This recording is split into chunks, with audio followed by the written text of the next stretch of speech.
தமிழ் பஞ்சாங்கம் ஜூலை 18 2025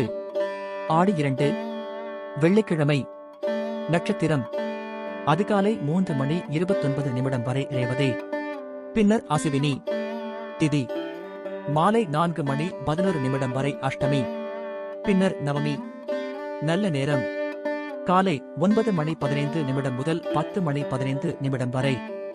மாலை 4:45 முதல் 5:45 வரை கௌரி நல்ல நேரம் பகல் 12:15 முதல் 1:15 வரை மாலை 6:30 முதல் 7:30 வரை ராகு காலம் பகல் 10:30 முதல் 12 வரை யமகண்டம் மாலை 3 முதல் 4:30 வரை குளிகை காலை 7:30 முதல் 9 வரை சந்திராஷ்டமம் உத்திரம் ஹஸ்தம் விசேஷங்கள் மற்றும் விரதங்கள் அஷ்டமி நன்றி வணக்கம்.